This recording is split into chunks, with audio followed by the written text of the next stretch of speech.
출애굽기 28장 31절에서 43절입니다.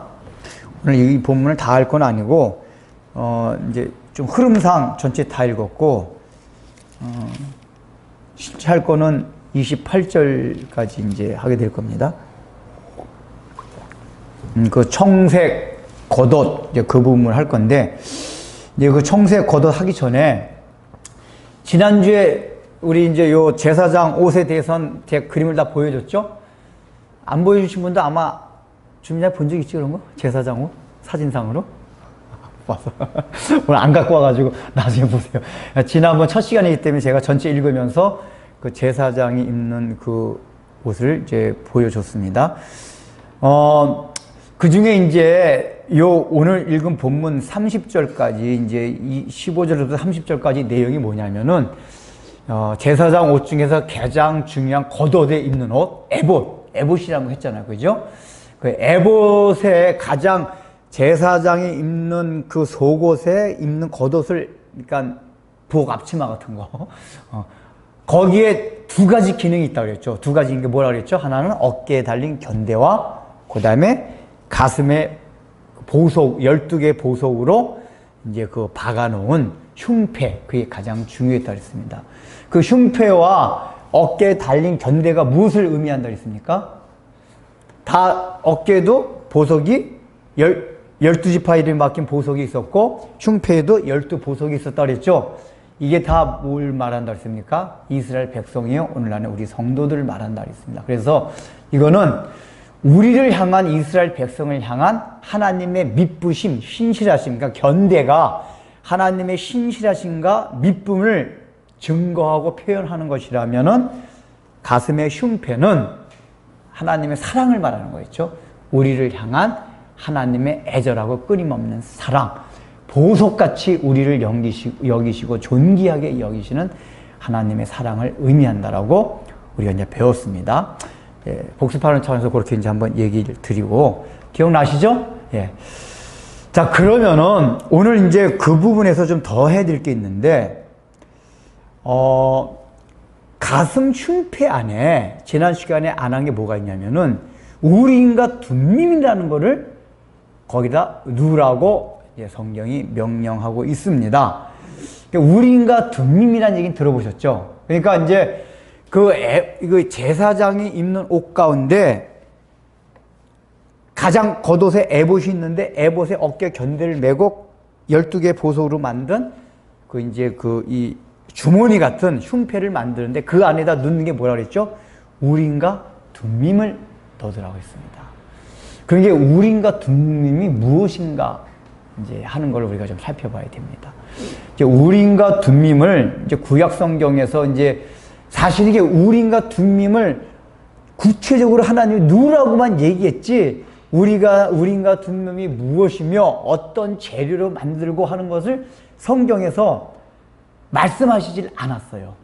그래서 이제 일반 성경학자들이 이제 히브리 전승으로 내려오는 우림과 둠밈이 무엇인가에 대해서 이제 계속 살펴본 바에 의하면은, 그 다음에 이제 성경에 그나마 나타난 성경의 구절들이 있습니다. 민수기, 사무엘상, 그 다음에 역대상 몇 군데 쭉 우림과 둠밈이 나오는데, 우림과 둠밈의 역할이 뭐였냐?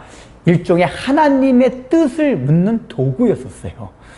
그러니까 이제 하나는 우림이라, 그러니까 이제 학자들 얘기로는 보석인데 조약돌 또는 주사위 같이 생긴 우림이라는 하나의 이렇게 주사위가 있었고, 또 둠밈이라는 주사위가 있었다. 하나는 흰색이고 하나는 검은색이었을 것이다.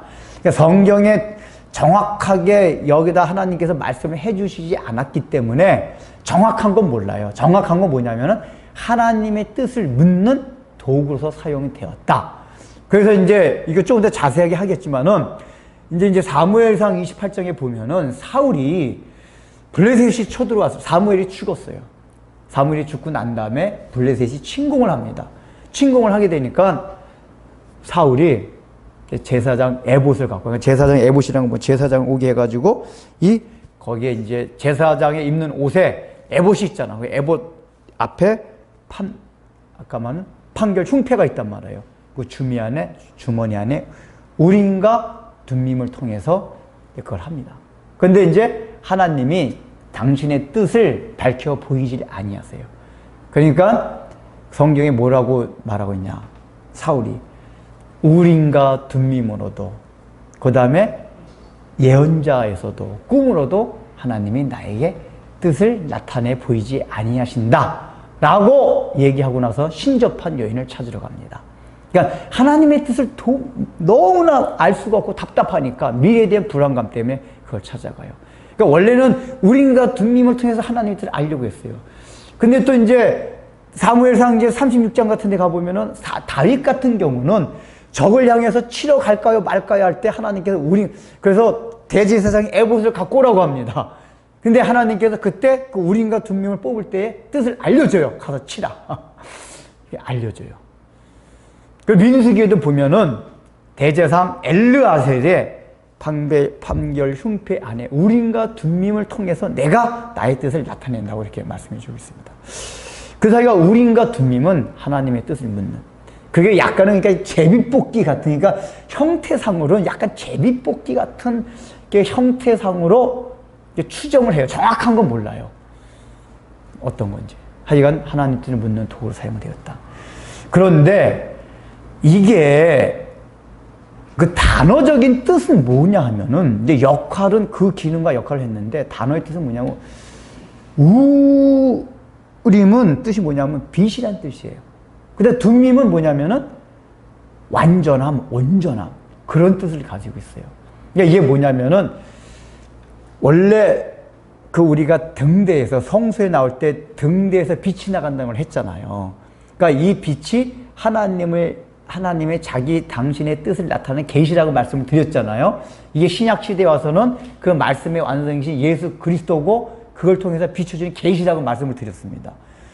그러니까 결국은 뭐냐면은 빛한 거면 하나님의 그 빛 자체도 하나님의 계시고 그 다음에 둠밈은 뜻이 뭐냐면은 완전 온전, 이 얘기가 뭐냐면은 우림과 둠밈을 통해서 하나님의 계시가 온전히 드러난다 그 얘기예요. 그런 뜻입니다. 그래서 구약 시대 때는 실제적으로 실용적으로는 우림과 둠밈이라는 도구를 통해서 하나님의 뜻을 알아냈습니다. 그런데 이게 이제 성경을 보면은 다윗 시대까지만 우림과 둠밈을 사용한 그 내용이 나오고 다윗 시대 이후부터는 우림과 둠밈을 사용한 예가 나오지 않습니다. 그때부터는 온전히 선지자들을 통해서만 하나님이 당신의 뜻을 계시합니다. 그러니까 이게 이제 선지자들이 왕성하게 활동하기 이전에는 가끔가다 꿈, 환상 이런 걸 통해서도 하나님이 당신의 뜻을 계시하기도 하셨어요. 그러다가 이제 성막을 지을 때는 우림과 둠밈을 그 제사장 오사 판결 흉패 안에 넣어가지고 하나님의 뜻을 계시해 주기도 했는데, 이제 하나님께서 많은 선지자들을 불러내고서 선지자들이 왕성하게 활동을 하고 선지자들이 그때 성경을 기록하기 시작해. 묵시 시대거든요. 바벨론 포로 전후 시대가 굉장히 선지자들이 활동을 많이 하고 그때부터 선지자들이 글로서 하나님 말씀을 기록할 때입니다. 이때부터는 하나님의 계시가 온전히 선지자들을 통해서만 나타나기 시작했습니다. 환상, 꿈, 그 다음에 이런 우림과 둠밈 이런 걸 통해서 나타내지 아니하였고, 이제 마지막으로 예수님이 오신 이후에 사도들이 끝난 시대는 아예 그게 완전히 사라졌어요. 그래서 사도들이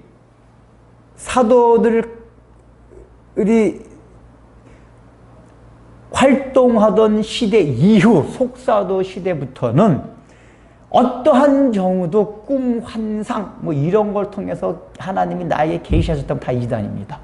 절대로 그러죠. 물론 개인적으로는 하나님이 당신의 뜻을 이렇게 일상생활 가운데 필요한 걸 알려주실 때가 혹간 있어요. 그래도 자주는 아니에요. 그래서 우리가 자꾸만 사람이 신비한 현상, 자꾸만 꿈, 환상, 막 신비한 걸 통해서 하나님의 뜻을 알려고 하는 사람들은 사단에게 당합니다. 그건 100%예요. 당해요. 물론 하나님이 그걸 알려주실 때도 있지만, 그러니까 어떤 때 하나님 너무 답답하셔가지고 아니면 전혀 말씀에 대해서 무지몽매한 사람들, 그러니까 옛날에 들어보면 글자도 모르는 할머니들이 있어요. 이런 할머니한테 요한계시록 꿈속에 어느 날 산신령이 나타났대요. 산신령이. 제가 이제 어느 할머니한테 예수 믿게 된 얘기를 들었는데 산신령이 나타나가지고 했는데 나중에 우연히 어느 목사님이 설교하는 걸 들어보니까 그 산신령 얘기가 나오더래요. 내 꿈에서 봤던 산신령인데 그 이제 요한계시록 1장에 그 1, 2장에 그 소아시아 7교회에 처음에 하나님이 딱 예수님이 나타났잖아요. 예수님. 이제 그 모습을 딱 보여준 거예요. 그러니까 이 할머니는 성경 글도 몰라 아무것도 몰라요. 근데 하나님이 이 할머니가 중심이 깨끗하고 진리를 사모하는 분이기 때문에 그렇게 보여주셔가지고 예수 믿게 하셨어요. 그러니까 그 할머니 같은 경우는 특별 상황이에요. 특별 상황. 한글도 모르고 성경도 볼 수 없는 상황이기 때문에 그렇게 꿈이나 환상을 통해서 하나님의 뜻을 알려주시긴 했어요. 그러나 그거는 순전히 개인적이에요. 그러니까 나도 하나님 꿈이나 환상을 통해서 하나님 뜻 좀 알려주세요. 절대로 하나님 보여주지 않습니다. 왜요? 이미 지금 시대는 이 성경 66권을 통해서 하나님이 당신의 뜻을 다 계시해 주셨어요. 이미 그때 선지자들이 꿈과 환상을 통해서 하나님의 뜻을 받고 이걸 다 기록한 거예요. 그래서 지금은 이걸로 저기 하지 않습니다. 그러나 여러분들이 가끔가다 아직 신앙이 어리고 성경에 대해 너무 깨닫지 못할 때는 가끔가다 그런 걸 주실 때가 있지만은 그런 걸 의지하면 안 돼요. 너무 의지하다 보면은 사탄이 그런 생각을 자꾸 줄 때가 있어요. 하나님은 그런 거를 주시기를 기뻐하고 즐거워하지 아니하신단 말이에요. 성경의 원리가. 근데 자기는 자꾸만 그게 재밌거든요. 그리고 말씀을 통해서 못 깨닫게 되는지 좀 더 그것도 할 거예요. 말씀을 통해서 왜 못 깨닫는지.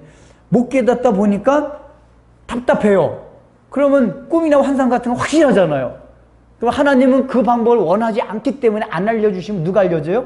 사단이 알려, 사단이. 그래서 꿈과 환상을 쫓는 사람은 나중에 하면 다 살아당합니다. 우리 한국 교회사가 막 교회사 그런 얘기가 너무 많아요. 그래서 우린과 둠님은 다윗 시대까지만 있고 사라졌어요. 선지자 시대부터 선지자 말씀을 통해서만 하나님의 뜻을 계시해 줬습니다. 자, 그러면은 중요한 게 그거예요. 이제 판결. 그러면은 도대체가 왜 하나님께서 우린과 둠님이나 그 당시 제비뽑기 같은 하나님의 뜻을 알려주는 그 도구를 왜 대제사장이 입던 앞치마 그 에봇의 판결 흉패 안에 두었냐 하냐 그 얘기예요. 우리가 이 의미를 살펴봐야 돼요. 이게 지난주에 판결 흉패가 의미하는 바가 뭐라고 했죠? 하나님이 우리를 향한 애절한 사랑 그걸 말한다고 했어요. 그 두 번째 뭐죠? 거기 판결 흉패에 맞는 12보석. 그래서 하나님께서 우리를 보석과 같이 여기신다. 존귀히 여기신다. 그거 있었어요. 근데 여러분 생각이 될 게 그 당시에 판결 흉패 안에 넣은 보석들은 처음부터 땅에서부터 캐낼 때부터 그런 보석이었습니까? 아니에요. 금은 세공가들이 엄청나게 세련 단어 맞나요? 땅에서 캐러가지고 깨고 깎고 다듬고 해가지고 문지르고 해가지고 아주 반짝반짝 빛나게 된 게 그 완성된 12보석이었어요. 그 이제 성경에 보면 하나님 그렇게 만들라고 명령을 하시거든요. 그러니까 이제 우리를 원래 보석같이 여긴다는 얘기 뭐냐면은 우리를 처음에 구원해 주실 때 예수 믿게 될 때 우리를 존귀한 자로 딱 여겼어요. 근데 하나님의 마음속에 뭐가 있냐면은 그 존귀한 자, 보석같이 여긴다는 얘기는 그걸 목표에 둔 거예요. 깨고 다듬고 문질러가지고 반짝반짝 빛나는. 그러니까 우리가 처음에 예수 믿을 때 어떤 상태였죠? 그냥 땅에서 캐낸 원석이란 말이에요. 원석. 그러니까 나무로 하자면은 지금 막 나무들이 막 아궁이 속에 타고 있어요. 근데 아주 기가 막힌 실력 좋은 예술가가, 공예가가 타고 있던 그 땔감 나무 하나 쑥 뺐어요. 왜 뺐냐면은, 저거 타고 있는 거 가지고 내가 좀 뭔가 멋있게 공예품을 만들어야겠다. 딱 빼냈어요. 이 빼낸 게 뭐죠? 구원받은 거예요, 우리가. 정말 예수 믿은 거예요. 야, 내가 지옥불 가운데서 건져냄을 받았구나. 이게 땔감 아궁이 속에서 지금 탁 받은 거예요. 근데 원래 하나님의 생각은 여러 개가 다 타고 있는데 하나를 딱 골랐거든요.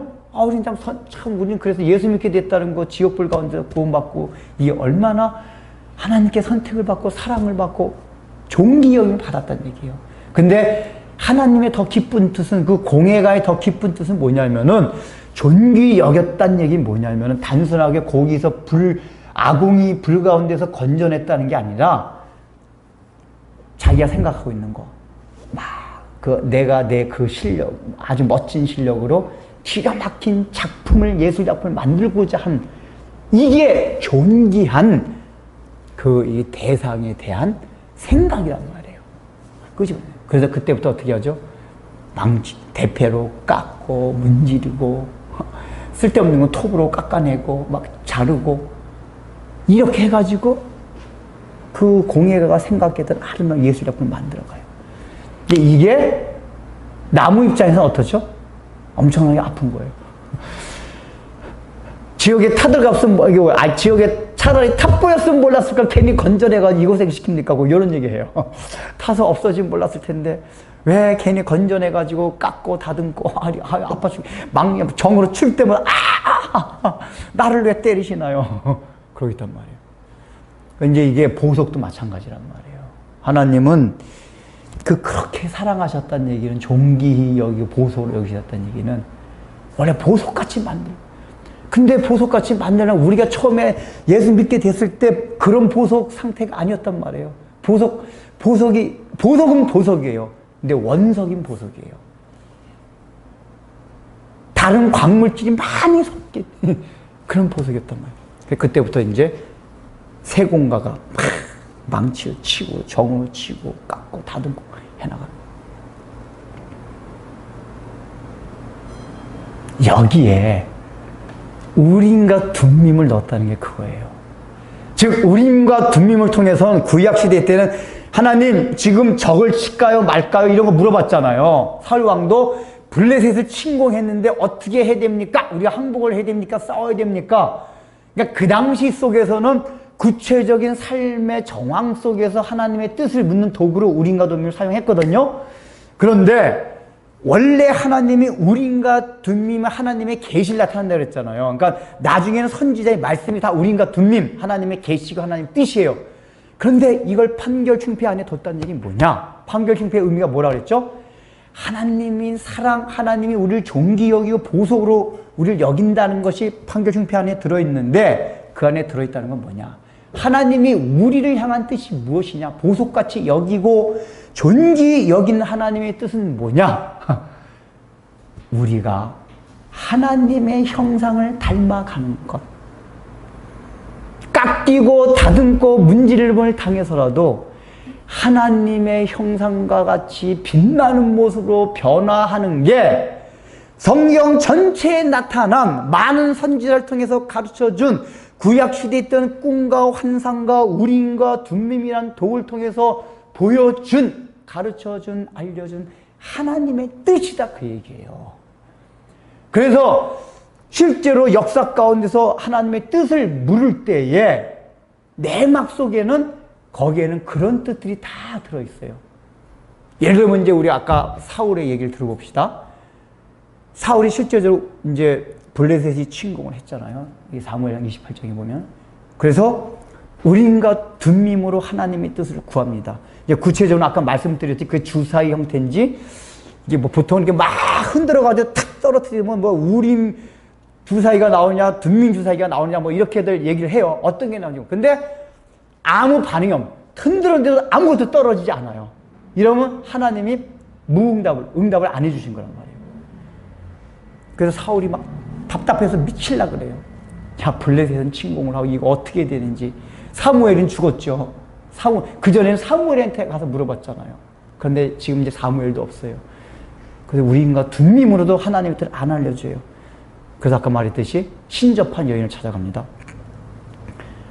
근데 아까 말씀드렸듯이 다윗도 비슷한 상황이 있을 때 우림과 둠밈을 사용해보니까 하나님의 뜻을 알려주셨어요. 자, 그러면은 왜 하나님이 당신의 뜻을 다윗에게는 알려주셨는데 사울에게는 알려주지 않았냐 그 얘기예요. 왜 그랬을까요?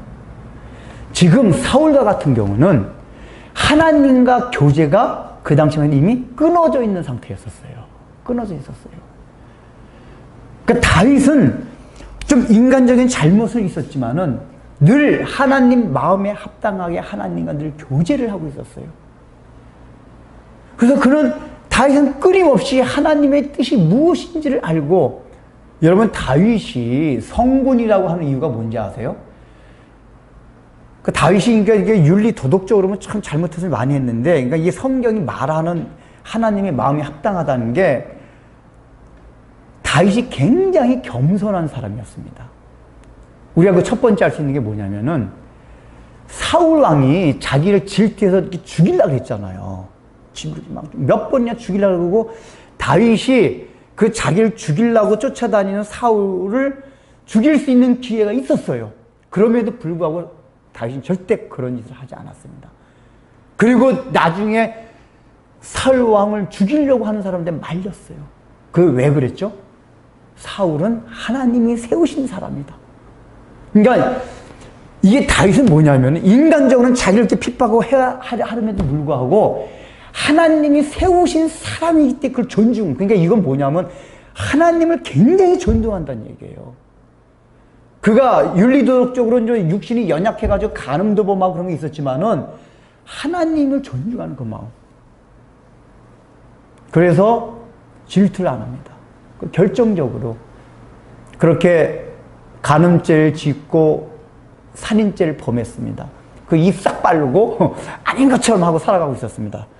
그때 하나님께서는 나단 선지자를 보냅니다. 보내가지고 어떤 비유를 들어요. 그죠? 비유를 들으니까 다시 그에게 그런 나쁜 놈의 새끼가 있나? 막 열받아가지고 그런 놈이 있으면 쳐 죽여야지 막 그렇습니다. 그때 나단 선지자 뭐라고 하니까 그게 바로 당신이다. 딱 그래요. 그때 다윗이 어떻게 합니까? 반응이 울면서 맞다. 내가 바로 그런 놈입니다. 하나님 앞에 많은 사람이 있는 데서 회개합니다. 근데 여러분 그거를 이제 우리가 성경에서 당연히 그랬을 거라 생각하지만 다윗은 왕이에요. 나단 선지자는 하나의 그냥 제사장 선지자에 지나지 않아요. 그런데 이 선지자가 다윗이 죽이려면 죽일 수도 있었어요. 자기의 잘못을, 자존심을 특히 왕한테 그렇게 직언을 대놓고 당신이 그 사람입니다. 이렇게 말할 때 얼마나 자존심이 상해요. 그런데 다윗은 맞다. 내가 그런 사람이다. 여기서 이제 하나님이 다윗의 마음에 겸손한 거예요. 그러니까 이게 다윗은 뭐냐면 자기의 잘못을 지적할 때 받아들일 수 있는 게 사실 여러분 이게 우리가 이제 일반적으로 굉장히 중요해요. 사람이 잘못할 수도 있어요. 실수할 수도 있어요. 근데 근본적으로 하나님의 뜻을 헤아린 사람은 자기 잘못을 지적할 때 그걸 받아들일 수 있는 마음이 한테 너 나한테 그걸 지적을 해? 이런 게 아니라 맞습니다. 그게 하나님으로부터 온 사람이라는 걸 확실하게 알 때는 그걸 받아들여요. 그렇게 겸손했습니다. 그러니까 이게 다윗은 연약함에도 불구하고 하나님을 존중하는 마음이 굉장히 강했어요. 그러니까 늘 하나님 교제를 했던 거예요. 근데 사울은 윤리 도덕적으로는 훨씬 훌륭했습니다. 근데 보세요. 윤리도 훌륭했지만은 질투하는 거 보세요. 다윗이 자기보다 사람들이 칭찬하고 질투하고. 질투가 여러분 성경은 굉장히 무서운 죄악입니다. 교만과 다 똑같아. 그러니까 성경은 교만, 질투 이런 게 간음 이런 거 더 무서운 죄악으로 다뤄요. 우리는 질투는 당연히 인간의 본성이니까 별로 안 하지만은 원래 죄악의 근원이 질투, 교만 그런 것들이에요. 그러니까 원래 사울이 질투할 때부터 사탄이 틈탔다 그랬어요. 다윗을 질투할 때부터 하나님이 떠났다 그랬어요. 이게 자아가 강하겠다는 얘기거든요.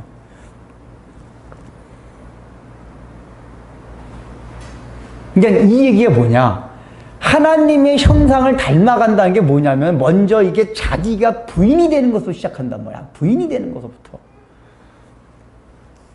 근데 다윗은 이게 기본적으로 있었던 사람이었어요. 근데 사울은 그게 없었던 사람이었어요. 표면적으로는 좋은 사람같이 나타났지만 자기 부인이 안 됐던 사람이에요. 그걸로 인해서 그때부터 사단이 그를 틈타기 시작했고 하나님의 영이 그와 함께하지 않았어요. 그래서 우림과 둠밈이나 하나님의 계시를 물어볼 때도 하나님의 뜻이 도무지 들려오지 않았어요. 우리가 이걸 생각해야 돼요. 오늘날도 마찬가지입니다. 아, 하나님 왜? 성경에 분명히 하나님 뜻이 다 나타났다고 그랬잖아요. 그럼 우리는 성경을 보면서 말씀을 들으면서 우리가 오늘날 살아가면서 당할 수 있는 구체적인 정황과 상황들이 있어요. 근데 우리가 말씀에 민감하고 그 말씀을 통해서 하나님의 계시와 뜻을 받아들일 수 있는 마음의 상태가 되면은 설교나 말씀 보는 걸 통해서 탁탁 깨닫게, 이 상황 속에서 말씀을 통해서 깨닫게 돼요. 아, 이 상황에서 이렇게 해야 되는 거구나. 근데 많은 경우에 말씀을 통해서 그걸 잘 못 깨달아요. 물론 성경은 구체적으로 우리의 상황에 대해서 일일이 하나하나 말씀해 주질 않았어요. 그런데 우리가 다윗과 같이 하나님에 대해서 겸손한 마음으로 하나님의 형상을 닮아가려는 이 마음의 상태가 있을 때에는 말씀을 통해서 하나님의 계시가 알려져요. 근데 이게 안 돼요. 잘 안 되니까 그때부터 얘기하죠. 신비한 현상, 하나님 꿈, 환상. 제가 누누이 말씀드린 거지만 오늘날 시대에 자꾸만 꿈 환상을 추구한다는 얘기는 말씀을 통해서 하나님의 계시가 자기 알려지지 않는다는 얘기예요. 그래서 우리가 사울이 범한 범죄를 저지게 했어요. 사울이 답답하니까 뭘 하죠? 신접한 여인을 찾아가요. 사울은 무당으로 생각하지 않았어요. 뭘 생각했죠? 신접한 여인을 통해서 누굴 불러내라고 얘기해요? 사무엘. 그냥 본인은 위로를 하는 거예요. 나는 사무엘을 만나서 하나님의 뜻을 알려달란다고 자기가 위로를 하는 거예요. 근데 사무엘이 죽었으니까 만날 수가 없으니까 신접한 여인을 찾아가는 거예요. 우리가 그건 알고 있죠? 그때 나타난 사무엘의 영은 누굽니까? 귀신이 속에서 나타나는 거예요. 실제 사무엘이 아니라. 근데 그 이해가 돼요. 사울이 얼마나 이게 하나님에게 떠나면 이렇게 알려주면 너무 답답해요. 우리의 삶 자체가 다 미래가 불안하고 아무것도 알 수가 없잖아요. 한 시간 앞도 예측할 수 없는 게 우리 인생이에요. 그런데 우리가 말씀을 통해서 하나님의 형상을 닮아가려는 게 아까 판결중패에 판결중패에 담겨있는 게 그러했거든. 하나님이 우리를 얼마나 사랑하시는가. 근데 그 사랑이 어떤 사랑이요? 당신의 모습에까지 하나님의 형상에까지 우리를 만들려고 할 만큼 우리를 사랑하신다 그 얘기예요. 예수 안 믿는 사람들한테는 그걸 요구하지도 않아요. 근데 우리를 너무 사랑하신다는 얘기는 그 목표 지점까지 우리를 이끌어 가시겠다 그 얘기란 말이에요. 그걸 알아야 돼요. 그런데 우리가 살아가면서 사울과 같이 자기 부인이 안 되고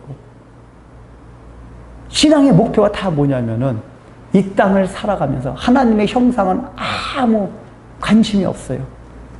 내가 이 땅을 살아가면서 필요한 것만 얻고자 하는 이런 사고방식들. 이 마음이 가득 차게 되면은 하나님의 뜻을 물어도 하나님의 뜻을 알 수가 없어요. 알 수가 없어요. 그러나 내가 판결흉패 안에 담겨진 하나님의 뜻, 원뜻이 뭐죠? 나의 형상을 닮아가라.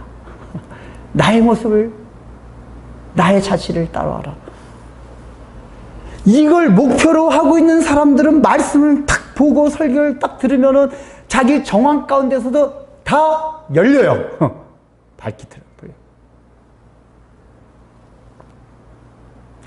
목사님, 그래요? 그러면 하나님 뭐 순간순간마다 다 하나씩 알려주나 보죠? 제가 한 가지 예를 들어볼게요.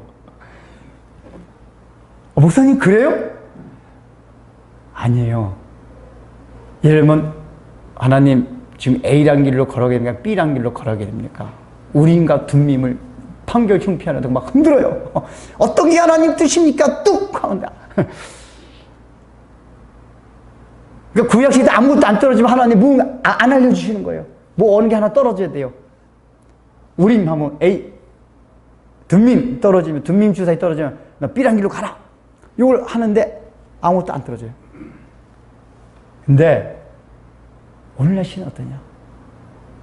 하나님의 형상, 판결 흉패 안에 있는 우림과 듬밈을 아는 게, 그러니까 판결 흉패 안에 있는 그 의미가 뭐죠? 하나님의 형상을 닮아가기 위해서 내 마음속에 그 우림과 듬밈을 넣은 사람들은 매일 뭐냐? 인생의 목표가 하나님의 형상을 닮아가는 거기 때문에 내 육신적으로 지금 이런 문제 저런 문제가 지금 이제 세워졌어요. 그래서 그걸 기도하게 돼. 하나님 A란 길로 B란 길로 어떤 걸 걸어게 됩니까? 그러면 딱 마음에 이 길로 가는 게 내가 하나님의 형상을 닮아가기 위해서 깎고 쪼이고 문지르기 위해서 이 길이 낫다. 한 생각이 딱 드는 게 있어요. 그리고 어떤 경우는 A와 B 둘 다 하나님한테 내가 자기가 부인되고 쪼이고 깎이고 문지르는 그쪽 길을 쓰고 있어요. 그럼 뭐죠? 둘 다 가면 돼요. 아무거나 편하게 딱 선택하면 돼요. 선택하면 돼요. 그럼 마음이 편해져요. 왜 편해지죠? 우리가 불안하다는 얘기는 늘 왜 불안하냐? 목표 자체가 육신적인 삶에 얽매여서 목표를 찾게 되면 다 불안해요.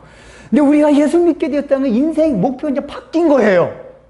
그게 아니라, 내가 예수 믿고 나보니까 그 하나님의 형상을 닮아가야겠다.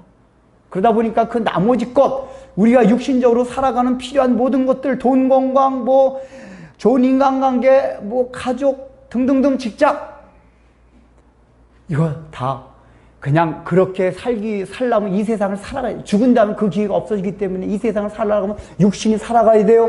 그래서 육신이 필요한 것들 하나님 그냥 공급해 주시는 거예요. 그것도 그건 성경 말씀에 확실히 계시해 줬거든요. 계시해 줬어요. 확실하게. 그러니까 그걸 계시해 줬기 때문에 이게 그런 마음이 있는 사람은 그런 말씀이 탁탁탁 떠올라요. 떠올라서 불안하지 않게 되는 거예요. 하나님의 뜻을 안 나타내준다고 생각이 안 드는 거예요. 하나님 뜻이다.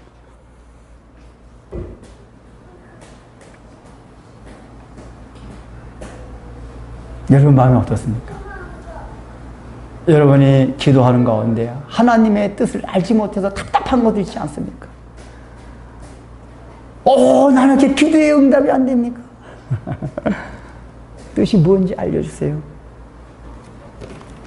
이미 여기 다 기록이 됐어요. 다 기록이 됐어요. 근데 이게 마음에 안 된 경우에는 이거를 기록된 계시의 말씀을 받아들일 수 있는, 알 수 있는 영적 상태가 안 되었다는 얘기예요. 그 영적 상태가 왜 안 됐습니까? 우리의 신앙의 목표가 잘 먹고 잘 사는 데 있는 거예요. 예수님을 통해서 잘 먹고 잘 사는 거. 우리 한국교회 거의 다 그래요, 사실은. 저도 그런 부분들이 있고. 다 그래요. 그래서 우리가 끊임없이 하나님의 형상을 닮아가겠다. 하나님을 닮아가겠다. 아까 찬송가도 그래요. 나의 모든 기도의 제목과 내 소원이 주님의 형상을 담기 원합니다. 그게 하나님의 나라와 의를 이뤄가는 거예요. 자기가 부인되는 거예요. 그게 하나님이 우리를 너무 사랑하시는. 그러니까 그 목표를 잡을 때는 우리가 막 정으로 막 때림을 받고 대패로 깎임을 받고 막 쪼이고 깎이고 문질림을 당해도 하나님께서 지금 나를 보석으로 만들기 위해서 엄청나게 저기 하고 있구나. 그걸 알면 어떻습니까? 고난과 환난과 핍박이 올 때에 하나님 저를 지금 주의 형상을 만들어가고 있습니까? 그래서 우리에게 닥치는 고난과 환난에 대한 해석하는 능력이 생겨요. 알겠습니다, 주님. 나를 부인할 수 있는 자를 만들어가는군요. 이걸 잘 감당하겠습니다.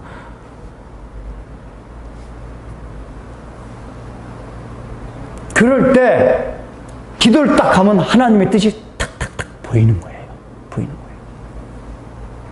근데 여러분 잘 들어보세요. 이게 되게 이렇게 사울과 같이 신접한 여인을 찾아 신비한 현상을 찾아가려고 하는 건 다 뭐냐면은 대개가 그래서 하나님 응답 받았다 하는 것들 대부분 들어보세요. 내용들이 다 뭐죠?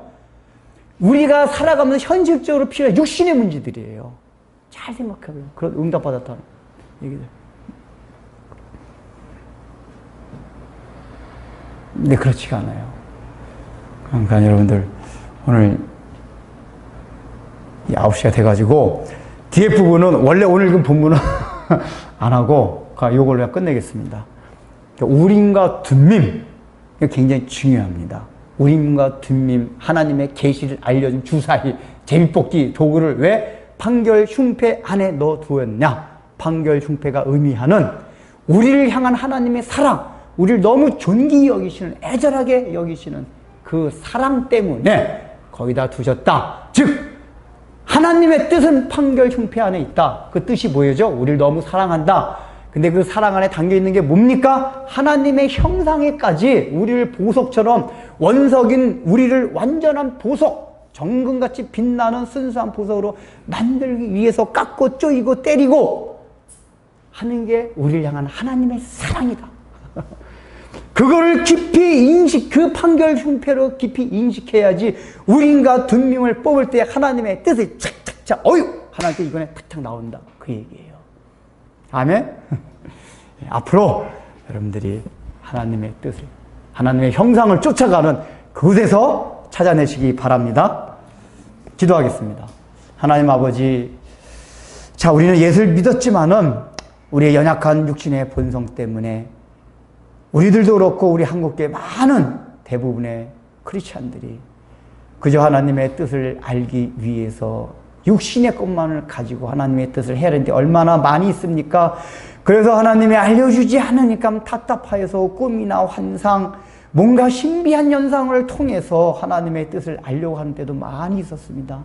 그러나 하나님 아버지 이런 것을 쫓아가다 보면은 우리가 하나님 아버지 사탄의 가르침과 오히려 사탄이 주는 게임에 빠져갈 수 있다는 그 하나님 아버지 우리가 경고를 받고 그런 것을 쫓아가는 것이 아니라 늘 판결 흉패 안에 있는 우림과 둠밈을 생각하며 우리를 향한 하나님의 뜻이 우리를 보석같이 깎고 쪼이고 하나님 아버지 다듬어서라도 우리를 하나님이 보시기에 존귀한 자로 만드시는 것이 우리를 향한 하나님의 사랑이요 우리를 향한 하나님의 계심을 알고 날마다 그걸 통해서 그 뜻을 하나님께 묻는 걸 통해서 우리가 기도하는 가운데 일상생활 모든 것 가운데 우리의 마음이 답답하지 않고 늘 하나님의 뜻을 금방 분별함으로써 지혜롭고 하나님의 경륜과 섭리를 날마다 깨달음으로써 또한 우리 앞에 닥치는 환난과 핍박과 어려움이 있다 하더라도 그것들을 능히 믿음으로 극복하며 나중에는 하나님 아버지 그것들을 즐거움으로까지 승화시킬 수 있는 믿음들이 저희 모두에게 있게 하여 주옵소서. 예수님의 이름으로 기도드립니다. 아멘.